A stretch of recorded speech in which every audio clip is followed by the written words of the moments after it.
Olá,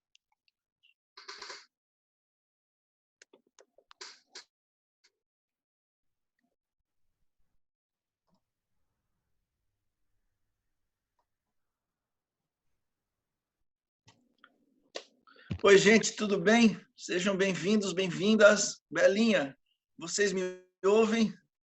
Sim. Ah, legal. Olha que chique, a Leida e a Amanda repartem a tela aqui. Que chique.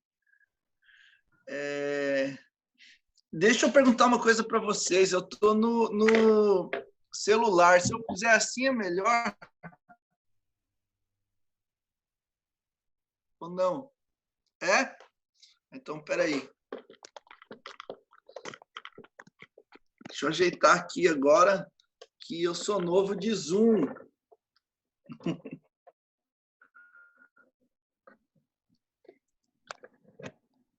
Beleza, coisa boa, gente querida. Que bom que vocês todos estão aqui para a nossa primeira aula, conversa. E que bom que nós conseguimos nos organizar para o nosso primeiro dia de bate-papo. Eu estou tentando me entender onde é que eu fico aqui, né, nesse Zoom. Ah, e agora eu tenho que olhar para cá, né? Ô, Gito, peraí. Legal demais, gente. Hoje foi um dia... Oi, Gente, tá diz, todo mundo Bela. ouvindo? Tá todo mundo ouvindo? Se não tiver ouvindo, porque eu recebi mensagem aqui que tem gente que não tá ouvindo. Eu estou ouvindo perfeitamente. Estou ouvindo. Beleza. Beleza, então. Gente querida, eu queria convidar vocês a que nós desligássemos nosso microfone, a não ser o Ari que vai falar, né? Porque se ele desligar o dele, a gente vai ter que fazer leitura labial.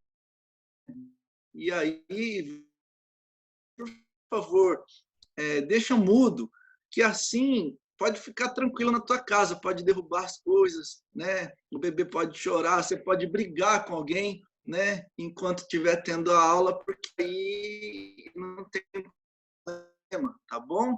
E a gente vai, então, conversando aqui, ouvindo a Ari sem atrapalhar, né, uns aos outros aí, tá bom? Então, todo mundo deixa mudinho. E outra coisa, depois de um tempo, nós vamos ter espaço para fazer as perguntas, mas se você quiser, por acaso, colocá-las no chat, você pode escrever, que aí facilita demais também para depois a gente já conversar, tendo as perguntas por escrito ali, facilita, tá bom? É bom demais estarmos aqui. Eu prometi que a gente ia enrolar 10 minutos, que é o tempo de esperar que a galera vá conectando, né? A gente tem alguns amigos de Portugal e dos Estados Unidos, com fuso horário sempre é mais difícil, né? E aqui do Brasil a gente tem uma galera do Pará, que é mais longe que os Estados Unidos, né? E aí eles também têm que conectar lá e fazer todo o processo. Mas é bom estarmos aqui. O Ariovaldo é um pastor gente boa de Deus na terra, e aí não precisa de muitas apresentações, né? Eu costumo dividir o mundo entre os legais e os chatos hoje, né? Não divido mais entre palmeirense e corintiano, entre crente e não crente, gente boa e os picaretas. E o Ari faz parte do grupo dos gente boa de Deus na terra, graças a Deus. Então hoje nós vamos conversar com ele, ouvi-lo, ele vai falar para nós acerca do papel daqueles que se entendem por discípulos de Jesus, né? O papel dessa moçada no mundo. E aí a nossa ideia de ser igreja na sociedade. Beleza, gente? Deixa eu ver o horário aqui. Um minutinho para a gente dar tolerância aí para o pessoal do Pará, pessoal lá de Lonjão, e aí a gente vai ter o nosso momento juntos. Olha, eu sou o Gito, tem uma moça por aí que chama Lilian e uma outra moça por aí que chama Bela. Nós três que ralamos aqui para organizar esse nosso encontro online. Gostoso é presencial, Tem a mas Thaís online... também, Gito, mas ela não Ah, e tá a entrando. Thaís, que não está aqui, né? E é importante que a gente tenha esses encontros para aprendermos juntos acerca do Evangelho, e mesmo que seja online, né? Presencialmente é mais gostoso, dá para fazer um cafezinho, um pão de queijo, mas online também dá. Você prepara aí um pãozinho de queijo aí, um cafezinho, e juntos a gente vai aprender do Senhor Jesus e do Evangelho que seja prático para a sociedade, que seja resposta para o mundo. Beleza? Vamos lá? Ari, você está tranquilo aí, mano? Se você puder começar a se apresentar, nós já demos os 10 minutos de tolerância aí, e a galera vai entrando devagarzinho também.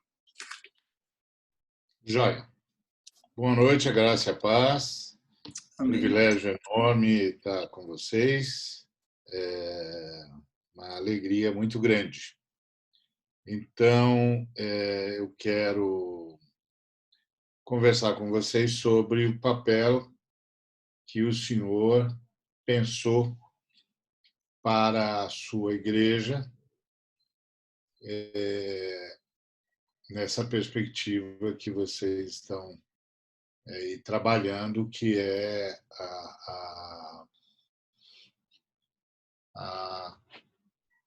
a igreja nos dias de hoje, né? Como é que é o negócio, o que o senhor quer, como que o senhor quer e tal. Então, eu quero compartilhar um pouquinho com vocês sobre isso.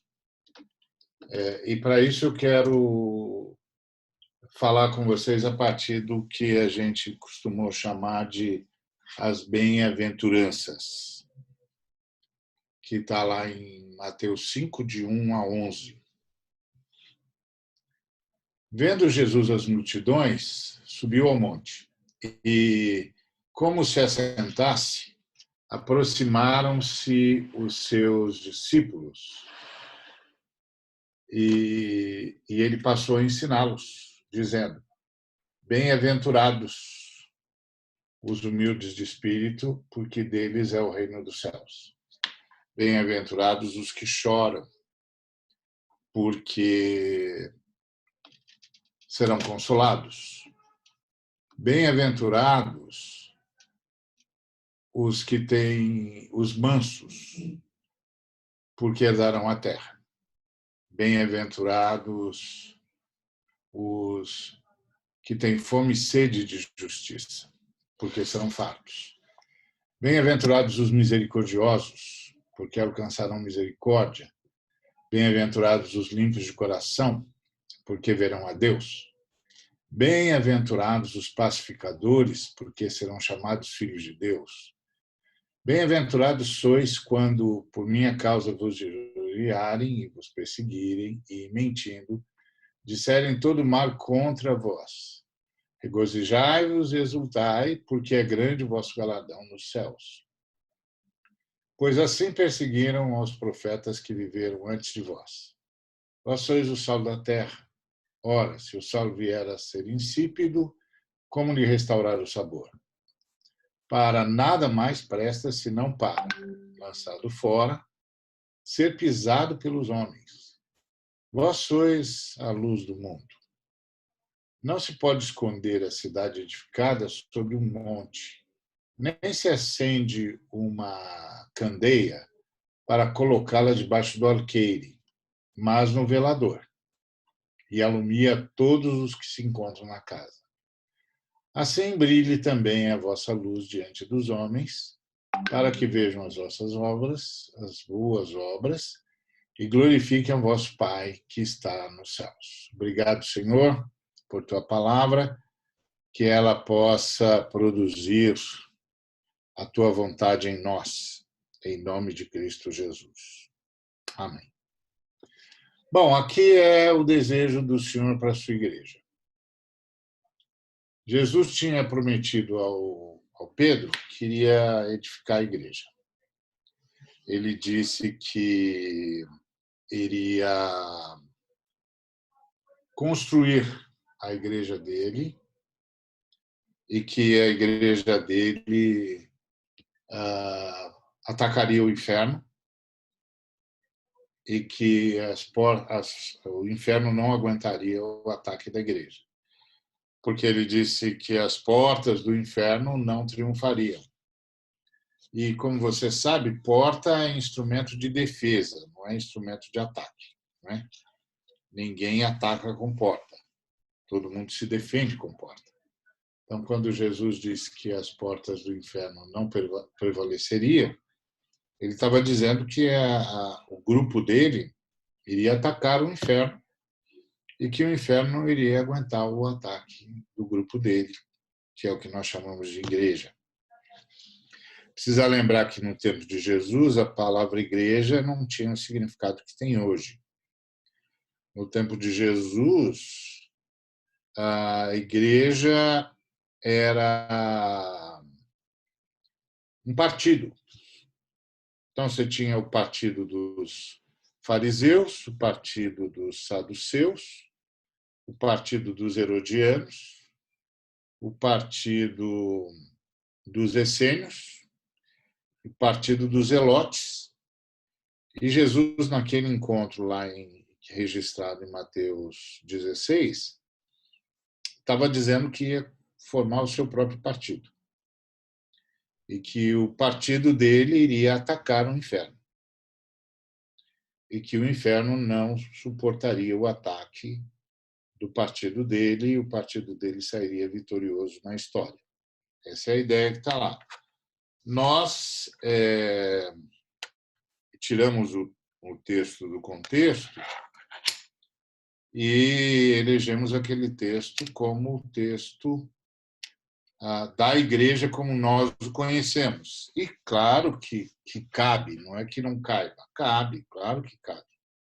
Mas aquele texto foi falado no contexto dos partidos judaicos, os partidos hebreus. Inclusive, como vocês sabem, os fariseus esperavam que Jesus participasse do partido deles, porque Jesus e os fariseus tinham muita proximidade teológica. Eles criam basicamente na mesma coisa. Os fariseus acreditavam em todo o Antigo Testamento, aceitavam tudo como palavras de Deus, os profetas, os poéticos, os históricos e a Torá, o Pentateuco. Os saduceus, por exemplo, só aceitavam o Pentateuco, eles não aceitavam os profetas, nem os poéticos, nem os históricos, eles só aceitavam o Pentateuco. Jesus não aceitava todos os textos do Antigo Testamento. O cânon você tem de lembrar, certamente você se lembra, que o cânon do Antigo Testamento estava fechado quando Jesus nasceu há 200 anos. Certo? 200 anos antes de Jesus nascer, os 70 rabinos traduziram os escritos do Antigo Testamento para o grego, que é a chamada Septuaginta. Então, 200 anos antes do Senhor Jesus, o cânon do Antigo Testamento estava fechado. E estava lá contido na Septuaginta, que é o cânon que os protestantes aceitam, diferente do cânon que os romanos e os ortodoxos aceitam, porque os romanos e os ortodoxos aceitam o cânon de Jerônimo, a Vulgata Latina, que inclui os pseudoepígrafos, que nós chamamos de apócrifos. Então, nós, protestantes, adotamos o cânon judaico, o cânon que está na Septuaginta, porque foi esse cânon que os apóstolos usaram. Foram esses livros que os apóstolos trabalharam, porque eram os livros que Jesus aceitava. E os fariseus também. Então, havia muita proximidade entre Jesus e os fariseus. Por exemplo, os saduceus não acreditavam em ressurreição, mas os fariseus acreditavam. Então, Jesus e os fariseus tinham muita coisa em comum, e os fariseus, inclusive, contavam que Jesus viesse para o partido deles E aí, em Mateus 16, Jesus está dizendo que vai montar o seu próprio partido. E uma outra coisa importante que a gente diga é que Jesus rompe com os fariseus naquela passagem em que vocês certamente já leu, das 3 parábolas. A parábola da dracma perdida, a parábola da ovelha perdida e a parábola do filho perdido, que a gente conhece como filho pródigo. Ali Jesus rompe com os fariseus. Ali ele explica para os fariseus por que ele não vai participar do partido deles. Porque os fariseus se reuniam com Jesus para criticá-lo porque ele estava acolhendo os publicanos. Os publicanos eram traíras mesmo. Os publicanos eram caras que tinham se vendido para os romanos. E eles não só tinham se vendido para os romanos, como eles prestavam serviço para o Estado de Roma, cobrando impostos dos irmãos judeus. Então, eles tinham se bandeado para o opressor, eles tinham rompido com Deus, com a lei de Moisés, e tinham rompido com o seu próprio povo, né? Eram traidores. E Jesus começou a atender os publicanos. Inclusive, se convidou para jantar na casa do maior deles, que era o Zaqueu. Tinha um discípulo que tinha sido publicano, que era Mateus, antes chamado de Levi. Então, os fariseus vieram se reunir com Jesus para dizer, escuta, não vai dar, você está se unindo aos publicanos. Esses traíras aí. E os fariseus tinham razão, os publicanos eram traíras mesmo. Mas Jesus, várias e várias vezes, tinha advertido os fariseus que eles eram hipócritas. Por quê? Porque eles criticavam os publicanos, porque os publicanos se venderam aos romanos, mas eles se submetiam aos romanos e ainda levavam o povo, que tinha os fariseus em altíssima conta, também a se submeterem aos romanos. Ou seja, Jesus está dizendo, vocês chamam os publicanos de traíra, de quinta coluna, vocês conhecem o termo quinta coluna, né? É um termo usado pelo generalíssimo Franco, quando ele foi invadir Madrid. Ele tinha 4 colunas no exército dele, e perguntaram para ele com que coluna ele invadiria Madrid, ele disse com a quinta coluna, que eram os traidores dentro de Madrid, que tinham traído a República em favor do generalíssimo Franco. Então, os publicanos eram isso mesmo, eles eram quinta coluna. Eles eram os traidores. Mas os fariseus eram os pelegos. E é isso que Jesus dizia para ele, vocês são pelegos. Vocês fazem o povo se submeter. Vocês dizem para o povo não resistir. Vocês vêm aqui falando de imposto para Roma. Vocês são os pelegos. Então, essa era uma briga de partidos. E aí Jesus disse que ia montar o próprio partido dele. Eu sei que hoje é um assunto complicado, porque ninguém, hoje mais, 2000 anos depois, ninguém mais pensa que Jesus tinha fundado um partido político. Porque na antiga Israel, a política e a teologia se misturavam. Era uma e a mesma coisa. Cada um tinha um projeto de como queria que fosse o Estado, como queria que fosse a administração da sociedade. Então, você tinha os herodianos, que eram os bolsomínios do Herodes. Você tinha os zelotes, que eram os revolucionários, os caras que queriam derrubar Roma na mão armada.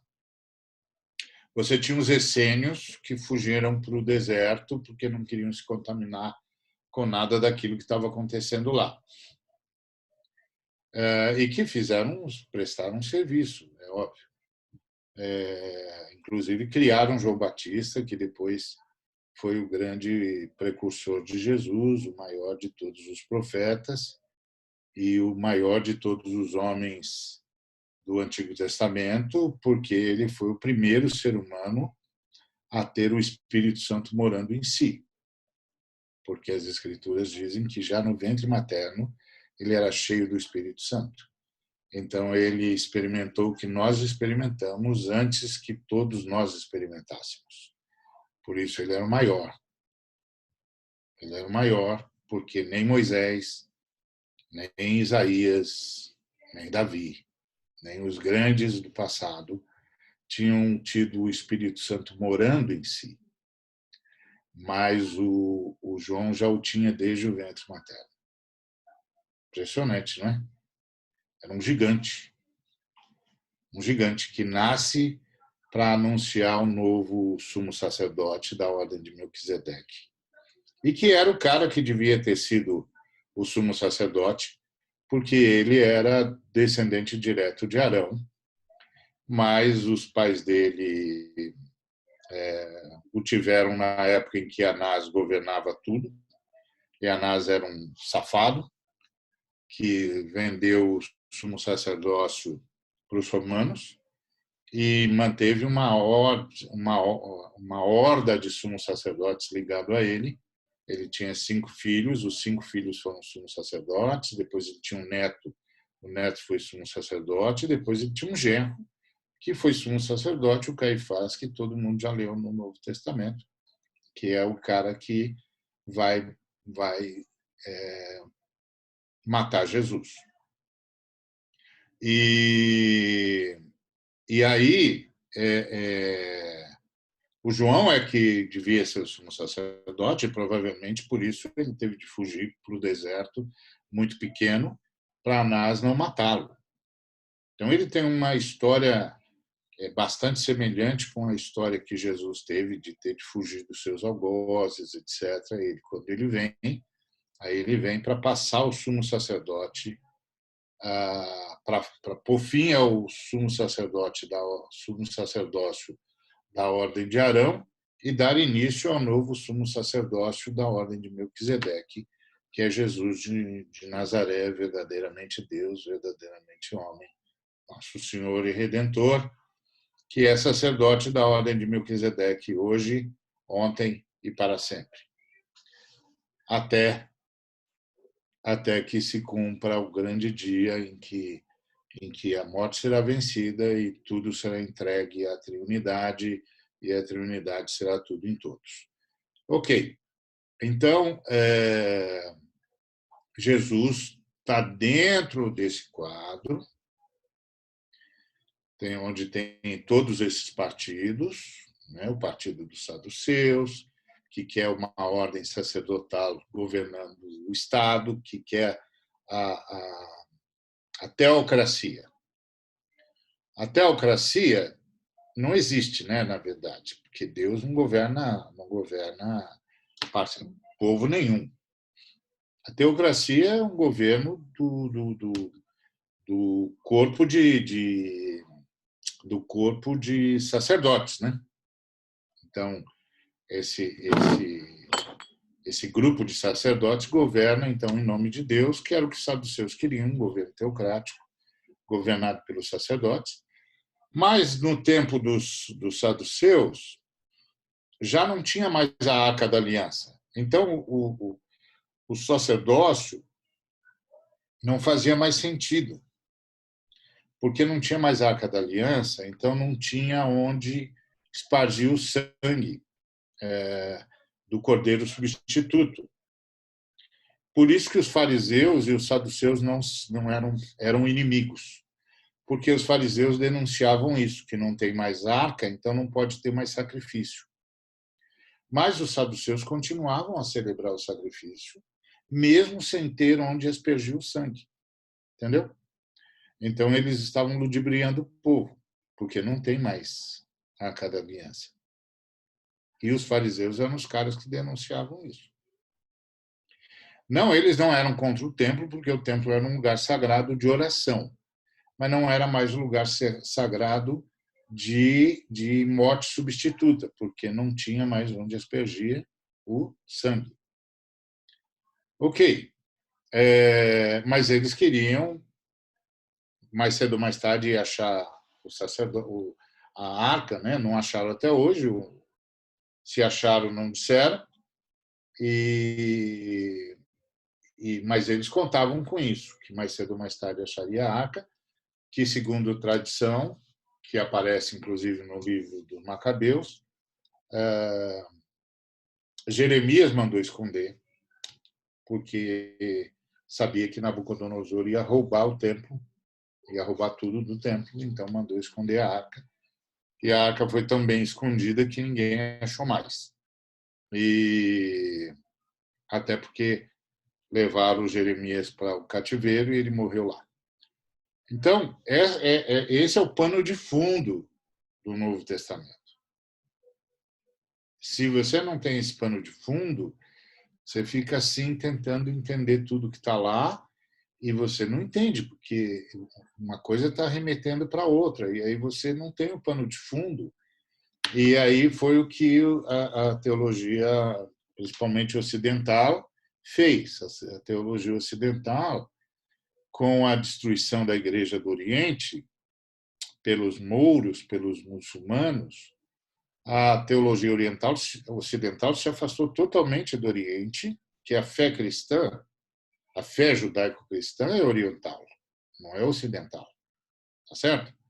Jesus era negro, os discípulos eram negros, os apóstolos eram negros, Moisés era negro, os egípcios eram negros. Tudo acontece na África. Não tem nada acontecendo no Ocidente. Tudo acontece na África. Na África, e tem de lembrar que até a divisão do Canal de Suez sob Gamal Abdel Nasser, o Oriente Médio era a África. Tá certo? Depois que o Gamal Abdel Nasser faz o Canal de Suez, é que o Oriente Médio sai da África e entra e faz parte da Ásia. Então, de fato, a fé judaico-cristã é uma fé afroasiática. Tem nada cristão no Ocidente. Mas o Paulo, atendendo uma direção do Espírito Santo, atravessou as fronteiras quando sonhou com o varão macedônio. Passa a Macedônia e ajuda-nos. E aí, naquele dia, o Evangelho entra no Ocidente, cumprindo, inclusive, a profecia de Noé, que disse que o Deus de Sem habitaria nas tendas de Jafé. E isso aconteceu mesmo porque o Oriente foi praticamente destruído pelos muçulmanos, e o que os muçulmanos não destruíram, os romanos destruíram nas cruzadas.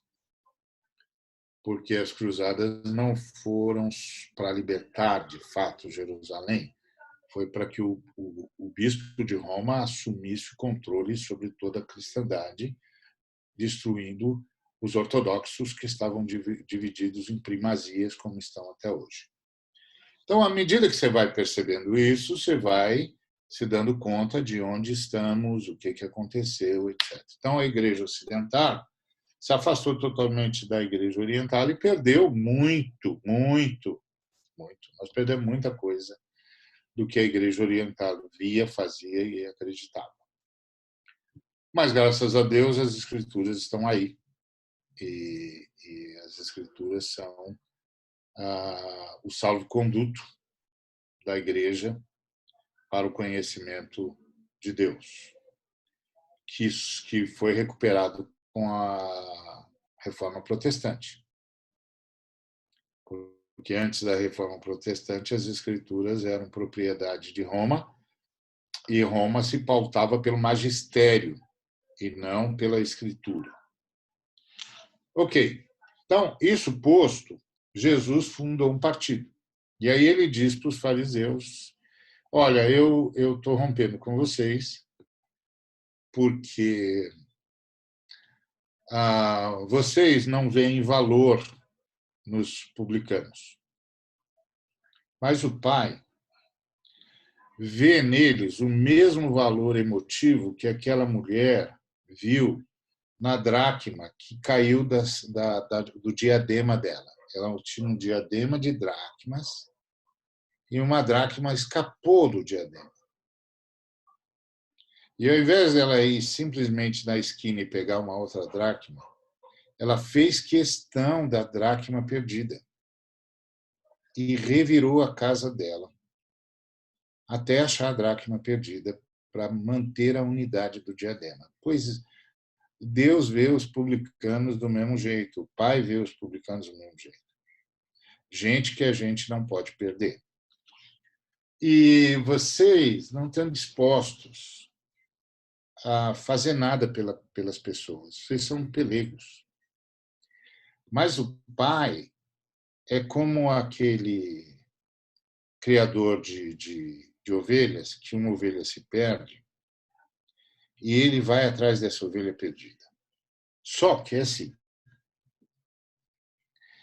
Ele deixa as outras 99 ovelhas nos montes, não deixa no aprisco. A gente é que pensa que é o aprisco por causa do hino, não é? Um hino antigão que dizia eram 100 ovelhas. Então a gente presas no aprisco. Então a gente pensa que Jesus está falando de um cara que pôs as 99 no aprisco e foi atrás da que se perdeu porque o músico fez isso. Mas não foi isso que Jesus disse. Jesus disse, deixou as 99 nos montes e foi atrás da que se perdeu. Quem faria isso? Ninguém. Isso é uma loucura. Porque quando o cara voltar, se ele achou a ovelha perdida, muito que bem. Se ele não achou, ele não tem mais nada, porque as 99 já era. Ladrão pegou, o lobo matou, a raposa levou, acabou. Então Jesus disse, vocês não estão dispostos a arriscar tudo por ninguém. Mas o Pai decidiu arriscar tudo pelos seres humanos. Então, eu vou arriscar tudo para buscar esses caras. E vocês são como aquela história. Vocês pensam que os publicanos estão me enganando? Não, eles não estão me enganando. Eu sei quem eles são.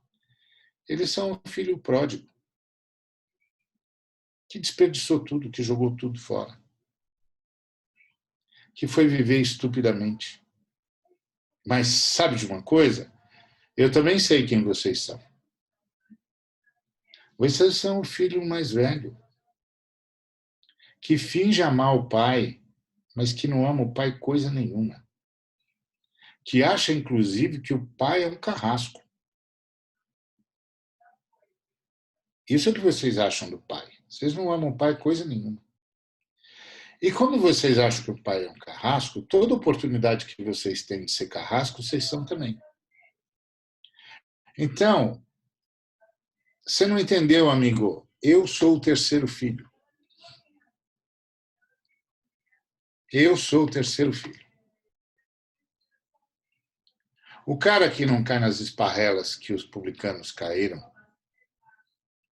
nem no fundamentalismo judicioso que vocês caíram. Eu sou o terceiro filho, que ama o pai e ama os irmãos.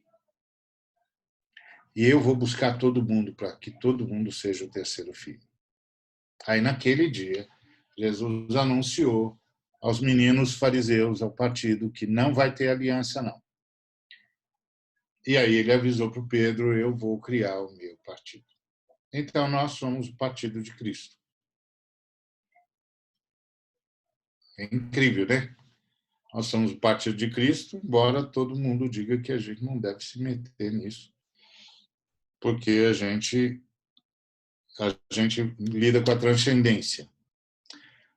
Mas esse negócio de transcendência não funciona, nem para Deus. Porque Deus saiu da transcendência e veio para a imanência. Se fez carne e habitou entre nós.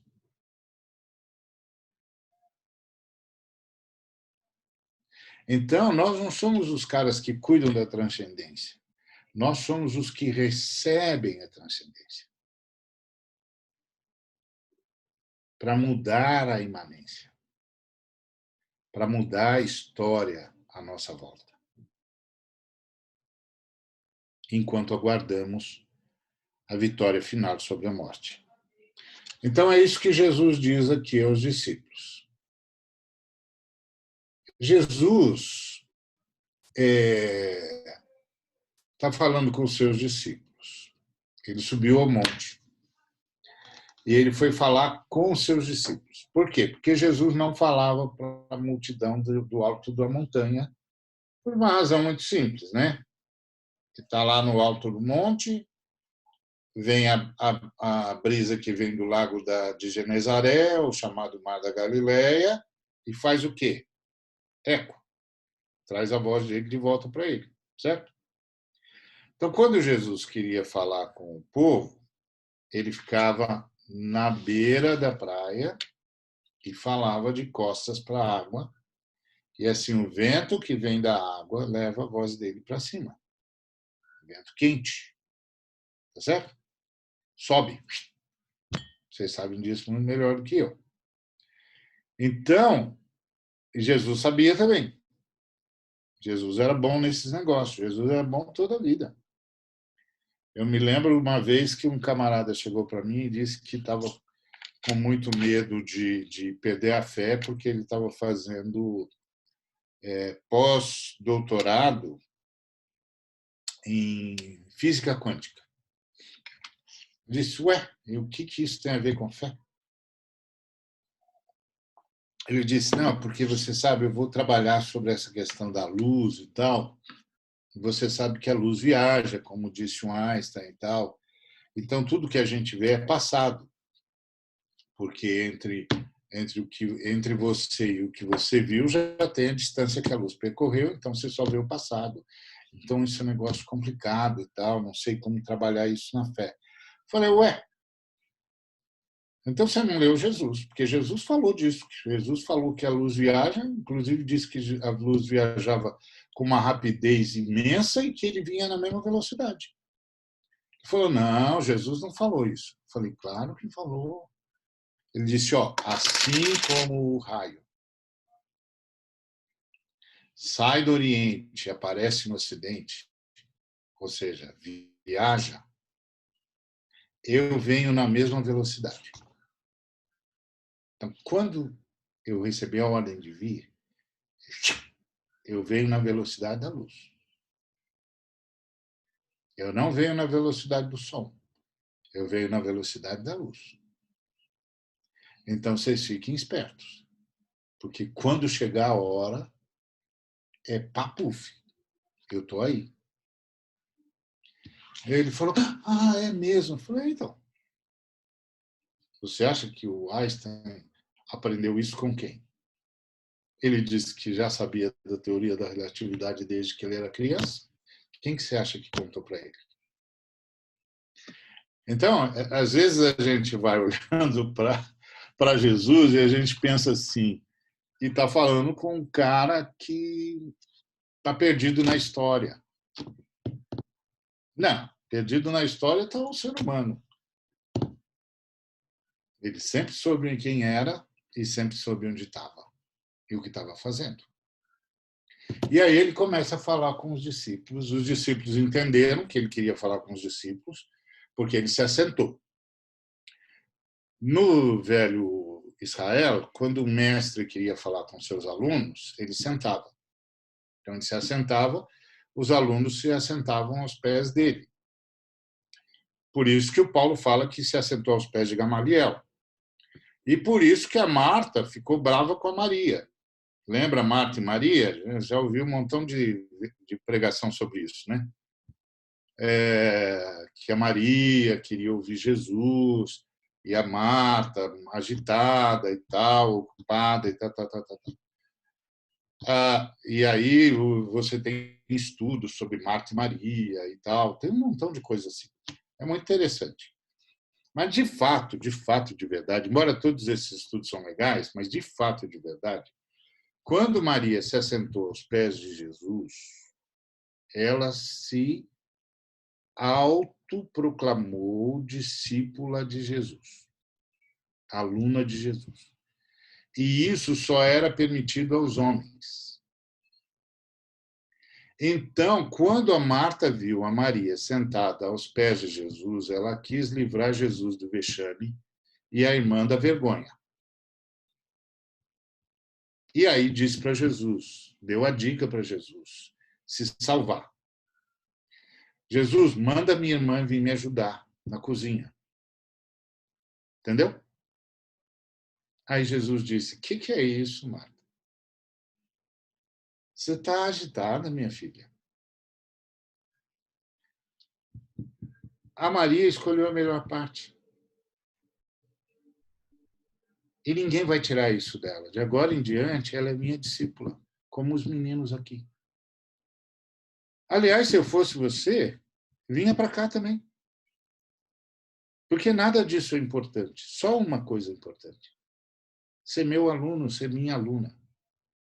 E a Maria escolheu ser minha aluna. Vem você para cá também. Eu sei que a gente passou o resto da vida toda na igreja ouvindo que Jesus não tinha discípulas. Só tinha discípulos, não tinha apóstolas, só tinha apóstolos. Não é verdade. Não é verdade. Maria de Betânia era discípula, Maria Madalena era discípula, Júnias era apóstola, Priscila era apóstola. Não é verdade. Vocês sabem como é que são os homens. Então, tem nada a ver. Tem nada a ver. Elas estavam lá. Dirigiam a igreja do mesmo jeito. É que o mundo grego assumiu o mundo, a igreja. Isso é um negócio interessante. Um dia uma irmã falou para mim assim, esse patriarcado judaico. Não, filho. Não é o patriarcado judaico que fez isso. É a hegemonia dos gregos. Os gregos desprezavam as mulheres. Leia a República de Platão. Ele diz que as mulheres deviam ser propriedade comum e os filhos criados pelo Estado. Os gregos achavam que as mulheres nem alma tinham. Os judeus, não. Os judeus são os únicos que têm livro sagrado escrito por mulher. Ruth, Esther. Os judeus são o único povo semita que teve uma juíza mulher. Débora. Que teve uma heroína mulher, Císera. Não, Císera ela matou. Qual era o nome dela que matou Císera? Esqueço agora. Jael.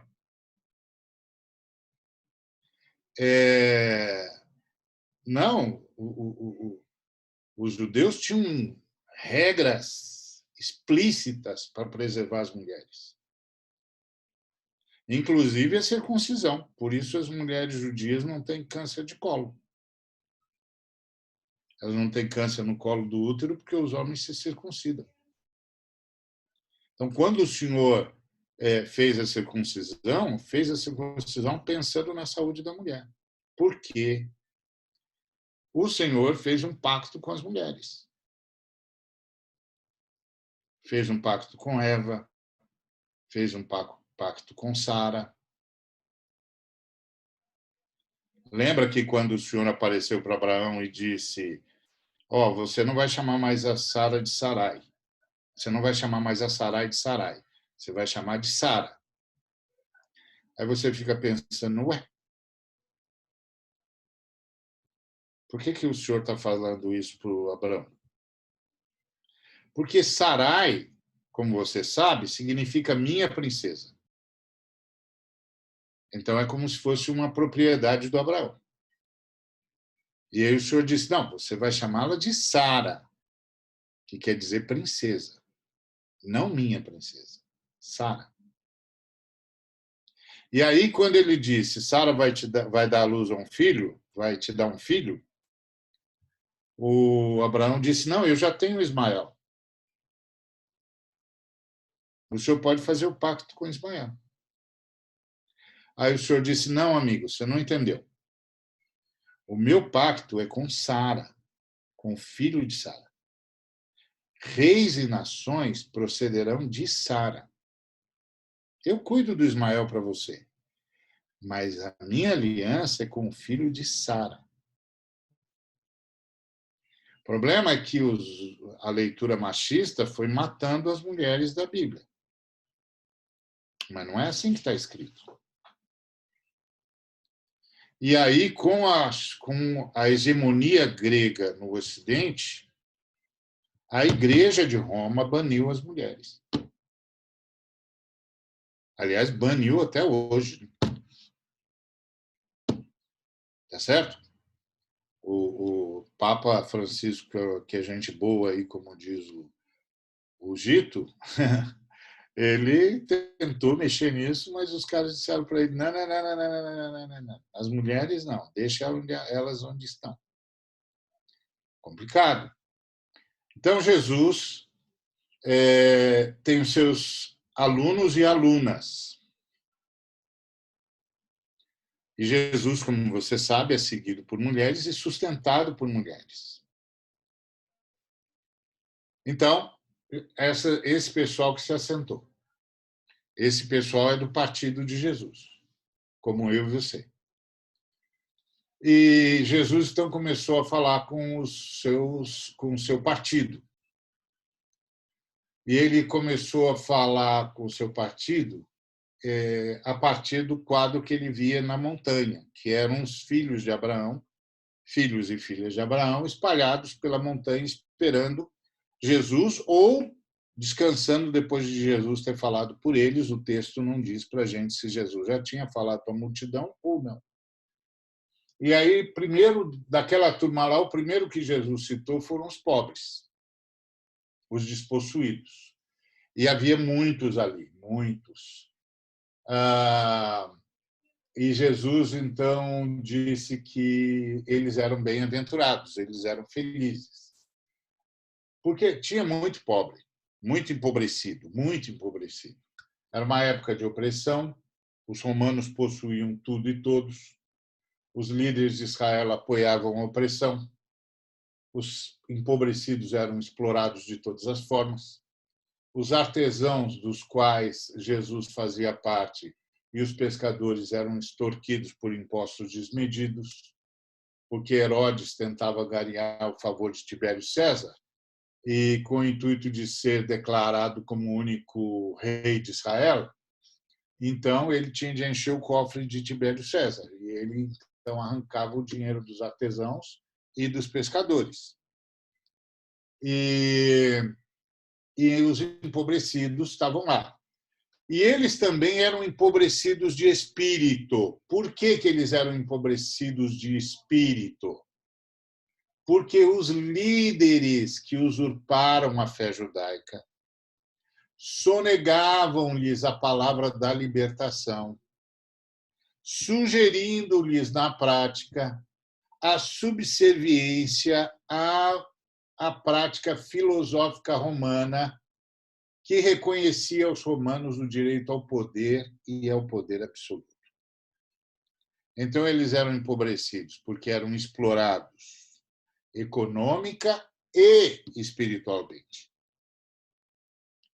Aí o senhor disse que eles eram felizes. Por quê? Porque deles era o reino de Deus. Está vendo? Isso é uma promessa, essa é uma profecia. O reino de Deus virá em favor deles. Ou seja, o governo de Deus seria exercido em favor dos empobrecidos.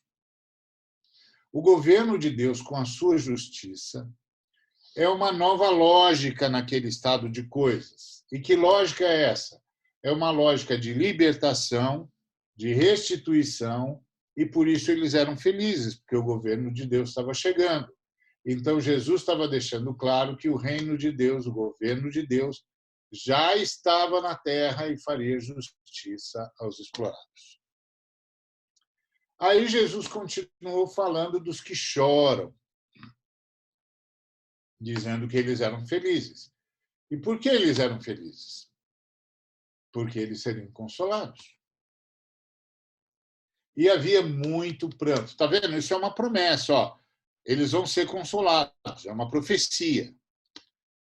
Havia muito pranto, porque a opressão era insuportável. Basta pensar que os filhos eram arrancados de suas casas, os jovens, e forçados a se alistar como soldados no exército de Roma. Portanto, os motivos de choro eram inúmeros, as mulheres eram violadas, tratadas como lixo. Eram tempos de muito clamor. Mas Jesus disse que a felicidade deles era chegada, porque seriam consolados. O que isso significa? Significa que os seus filhos não seriam mais forçados a nada, que não quisessem, e que suas mulheres seriam respeitadas e honradas. Eles seriam consolados. Um novo governo vem aí. Aí Jesus passou a falar sobre os mansos. A gente pensa que manso é aquele cara que é um boi sonso, que tudo bem, não tem problema, tanto faz subir quanto descer e tal. Não, os mansos são os que foram destituídos dos seus direitos. Entendeu? Os que foram destituídos dos seus direitos, ou seja, aqueles cujos direitos não foram respeitados. Jesus estava falando principalmente do direito à terra. Principalmente do direito à terra. Por quê? Porque os empobrecidos eram empobrecidos porque a elite de Israel nunca respeitou a lei do jubileu. A elite de Israel decidiu que não cumpriria a lei do jubileu. Isso é, que não libertaria os escravizados, não perdoaria as dívidas e não faria reforma agrária. Você sabe que a reforma agrária tinha de ser feita de 50 em 50 anos, porque assim era ordenado pela lei do jubileu, porque a terra era um comodato de Deus para os homens. Então, ninguém era dono da terra. Na verdade, o sujeito não comprava a terra, ele comprava 49 colheitas. Ao fim de 49 colheitas, a terra tinha de voltar para a família que cedeu a terra para pagar dívida, ou seja lá o que for. E 7 anos, os escravizados tinham de ser libertados a cada 7 anos. E tem de lembrar que os escravizados não eram como os escravizados foram no Brasil, que eram propriedade, não. Os escravizados eram caras que trabalhavam para pagar as suas dívidas e recebiam metade do salário, porque metade do salário pagava a dívida e metade do salário ele vivia. Ao fim de 7 anos, eles tinham de voltar para sua família e, se não tivessem pago toda a dívida era perdoada. E eles voltavam para a família e a família ficava esperando o fim das 49 colheitas para retomar a terra. Com isso, a nação de Israel era uma nação cooperativada. Todo mundo era responsável pela produção e pelo consumo. Então, não tinha acúmulo, não tinha concentração de renda. Era um sistema cooperativado. A elite de Israel decidiu que não iria obedecer Jesus. não iria obedecer à lei de Moisés. Então, por isso, passou a haver empobrecidos em Israel. Então, era um tempo de muita angústia. E aí o Senhor disse que eles eram felizes, porque era chegado com a chegada do governo de Deus, o governo da Trindade, seriam libertos da escravização, suas dívidas seriam perdoadas e a terra lhes seria devolvida. Haveria a retomada da lógica da exigibilidade do direito, que estava explícita na lei do jubileu. Que mais? Num ambiente como aquele, sobravam pessoas com fome e sede de justiça. Claro, tudo que não havia era justiça. Todos os direitos tinham sido solapados. A lei de Moisés não valia mais. Os próprios líderes de Israel já não se pautavam mais pela lei, a não ser quando queriam condenar os que lhe eram contrários.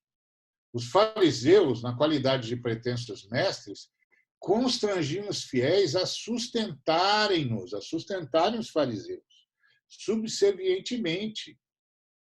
Lembra que Jesus falou isso?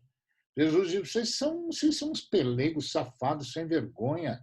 Vocês pegam o dinheiro da viúva, vocês chegam para os meninos e dizem que se eles derem um dinheiro que é para guardar, para cuidar da mamãe e do papai, derem para eles, é corbã, que eles não precisam dar para os pais. Vocês são sem vergonha, meu. Vocês são safados, explorador de viúva e órfão. Vocês são loucos. E vocês vêm aqui me criticar? Não, eu vou criar meu próprio partido. E é isso que Jesus está dizendo. Então, a classe dos sacerdotes transformaram o acesso ao templo num lucrativo negócio. Haja vista o uso do ato dos gentios para a prática de negócios e câmbio e venda de animais e de utensílios para o culto, sob o auspício da família sacerdotal, que eu já falei, que era comandada por Anás. O grito por justiça era incessante, mas Jesus disse que eles eram felizes porque o seu clamor fora ouvido e seriam fartos em sua sede por justiça. E continua Jesus, e havia os misericordiosos. Os misericordiosos são aqueles que, em meio à penúria, em meio à fome, se lembravam de ser solidários e de partilhar e de repartir e de socorrer os mais necessitados, de dividir o pouco na convicção de que todos tinham direito ao mínimo que fosse. Como o menino que entregou 5 pães e 2 peixes para Jesus. Então, Jesus está dizendo que eles eram felizes porque a triunidade os trataria com a mesma misericórdia e se lembraria deles na sua penúria, na sua angústia, mas principalmente se lembraria deles na sua solidariedade. O governo de Deus trataria com justiça e honra aqueles que, no estado de injustiça, não permitiram que a escassez fizesse deles egoístas e insensíveis, a ponto de não se verem como o próximo do mais carente. Nessa categoria estavam contemplados os que, tendo sido, por decorrência histórica, parte da elite, como Zaqueu, romperam com a elite e tomaram o partido da justiça, do pobre, do empobrecido e do necessitado. Na nova ordem, o governo de Jesus, os dons dele seriam bem-vindos, só que o status mudaria, seria alterado, pois a nova ordem de Jesus primaria por fraternidade e comunitariedade, de modo que haveria, entre aspas, uma hierarquia horizontal. Eu sei que hierarquia horizontal é uma contradição de termos, mas aqui Jesus disse que era todo mundo igual, do jeito que a igreja viveu em Atos dos Apóstolos. Bom, seriam felizes também os que oraram pedindo por um milagre na história, que são os de coração puro, que sempre souberam que Deus havia feito uma opção pelos empobrecidos, pelos necessitados, porque é assim que primava a lei do Senhor desde sempre. Esses misericordiosos e misericordiosas são aqueles que nunca entenderam que a opressão e a injustiça fossem resultado da vontade de Deus. Não caia nessa esparrela de que a maldade é a vontade de Deus.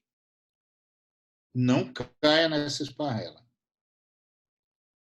Os ultracalvinistas acham isso. Eles estão errados. Eles diminuíram Deus. Mas isso é assunto para um outro dia, se houver uma outra possibilidade.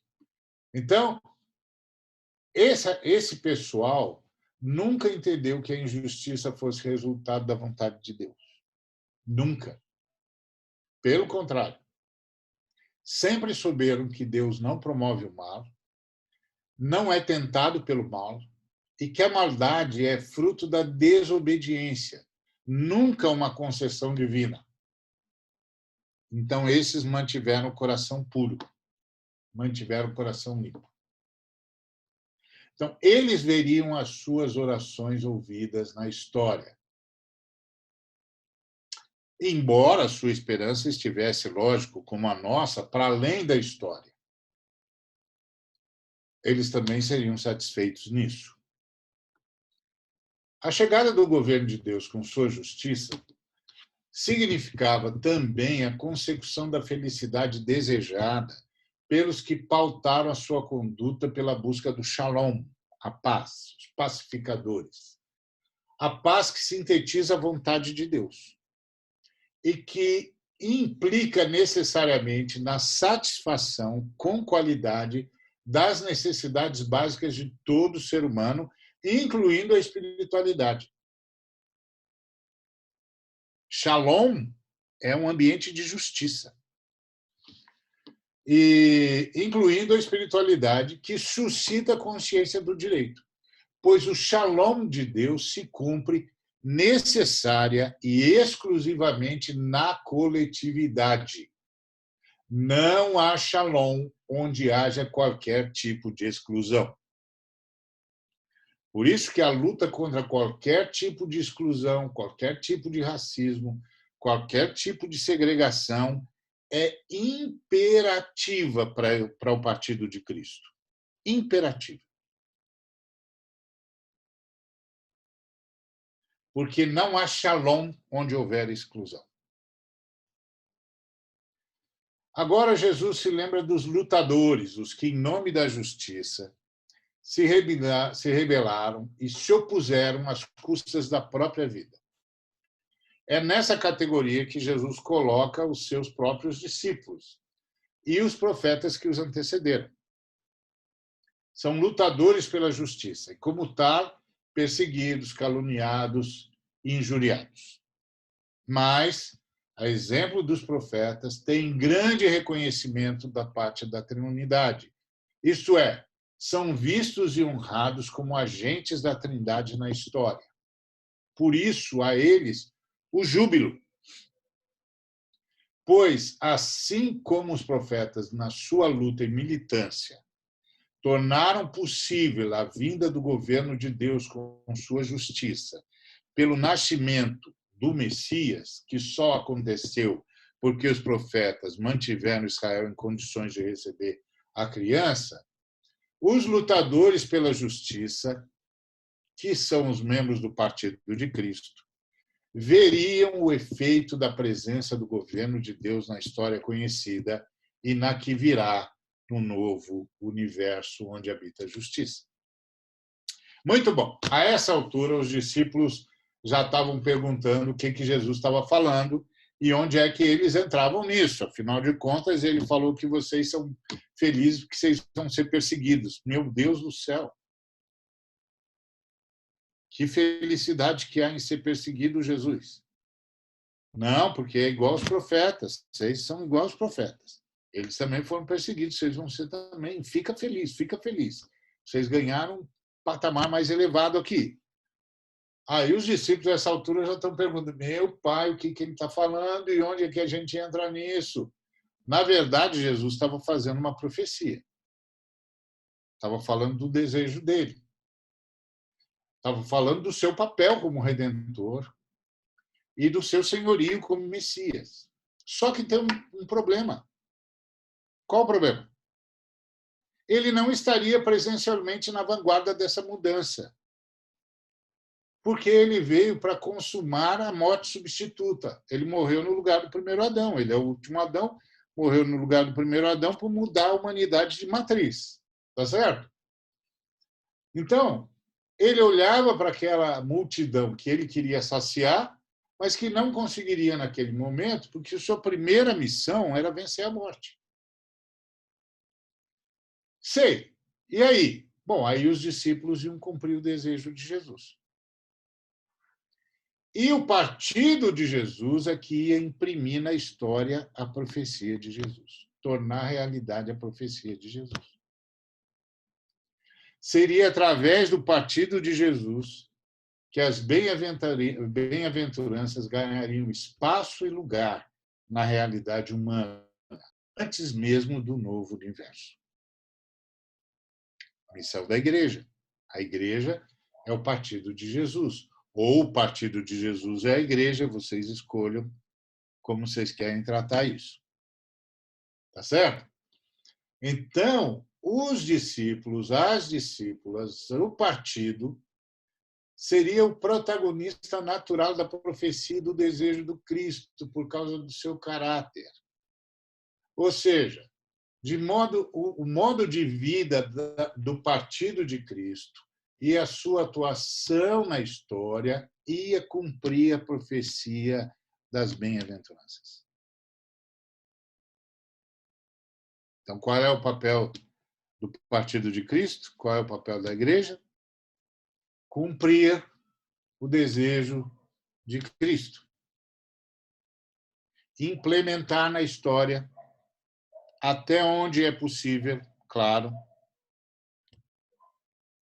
o que está escrito nas bem-aventuranças. E aí, o partido de Cristo é que seria protagonista natural da profecia. Cristo estava anunciando que a transformação que sua vitória sobre a morte traria aos seus discípulos, ou seja, um novo caráter, um novo poder e uma nova forma de atuar na sociedade humana, ia implementar as bem-aventuranças na história. O caráter estava referido na figura do sal, que não pode perder o sabor. Isso é caráter. Eu sei que você já ouviu muita mensagem falando que o sal é para promover sede, aí vem para água viva e tal, etc. Não, é tudo legal, é tudo jóia, tudo bom. Está tudo certo, dá para aproveitar, usa bem. Mas a ideia aqui é caráter. Caráter. Entendeu?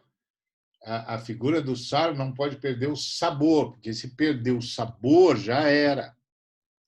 Então, caráter incorruptível. Essa é a ideia. Por isso, toda agressão aos discípulos e discípulas teria de ser a partir da mentira e da calúnia, porque olha o caráter do pessoal.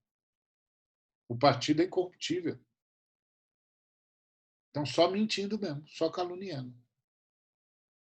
Por isso que Jesus disse: vocês são felizes quando, mentindo, disserem todo mal contra vocês.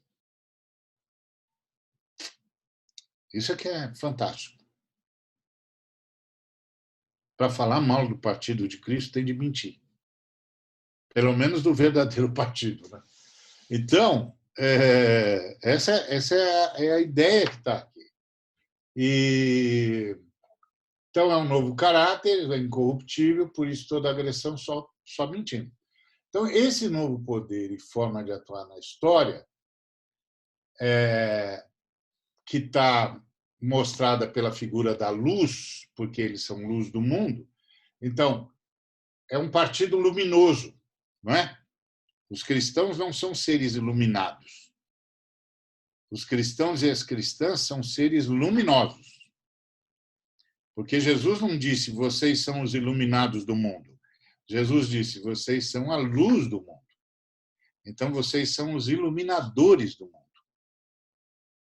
Vocês não são os caras que o holofote alcança, vocês são o holofote. Vocês é que vão lançar luz sobre tudo isso aí. Então, esse novo poder, que é a luz, seria demonstrada como? Pelas boas obras. Isso é, o poder e a influência que exerceriam na humanidade, a ponto de trazer para a realidade o padrão de justiça, que é o que Jesus chama de felicidade. O que Jesus chama de felicidade é o que a gente chama de justiça.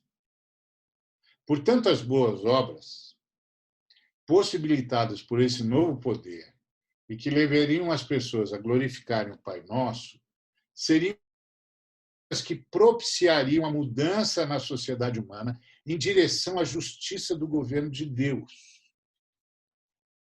Descrita na razão do porquê gente tão espoliada ela é considerada como bem-aventurada por Cristo. Por quê?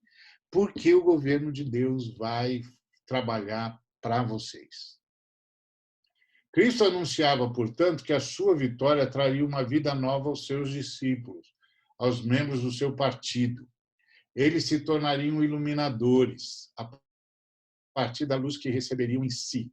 Cristo faria de seus discípulos seres luminosos, cuja iluminação produziria justiça. E o que é justiça? A justiça nas Escrituras tem conteúdo. Porque a maioria das pessoas falam de justiça como se fosse um dado. Todo mundo sabe o que é justiça. Ninguém sabe o que é justiça. Um bocado de gente confunde justiça com legalidade. Legalidade está longe de ser justiça. Lembre-se que a escravização era legal. Lembre-se que na Índia, a viúva que está viva morrer queimada na mesma pira que mata o marido, que queima o marido, é legal. Não confunda legalidade com justiça. A legalidade é uma relação de poder, na maioria das vezes. Justiça é outra coisa. É legal quando a lei reflete a justiça. Mas nem sempre a lei reflete a justiça. Por isso que, de vez em quando, a única maneira de ser justo é praticar desobediência civil. Porque a fé cristã lida com justiça, não com legalidade. Mas trabalha para que a legalidade reproduza a justiça. Por isso que a primeira coisa que os apóstolos fizeram na igreja foi implantar a democracia. Tá certo? Quando foram escolher os diáconos, os apóstolos podiam ter dito: ok, pessoal, a gente vai se recolher em retiro, vamos jejuar durante alguns dias e, no final desses dias, vamos pedir ao Senhor que nos dê 7 nomes de pessoas que vão ser os diáconos e vão cuidar da justiça social na igreja e a gente divide o poder com eles. Não, eles não disseram isso. Eles disseram: ó, o padrão dos caras tem de ser esse aqui, ó. Pegou o padrão? Pegamos. Elejam 7 pessoas que tenham esse padrão aqui. Vão cuidar da justiça social e nós vamos dividir o poder com eles. Quando os discípulos fizeram isso, eles deram um salto de 18 séculos. Eles ficaram 18 séculos à frente da humanidade. Gente cheia do Espírito Santo é assim. 18 séculos deve ter sido a primeira eleição no mundo em que cada pessoa valia um voto e homens e mulheres votaram. Ou seja, como mulheres também votaram, então eles ficaram 20 séculos na frente da humanidade. 20 séculos. Gente cheia do Espírito Santo faz isso. Supera a humanidade. Transcende a humanidade. Aponta caminhos. Isso chama-se luz do mundo. Então, essa colocação de Cristo diz que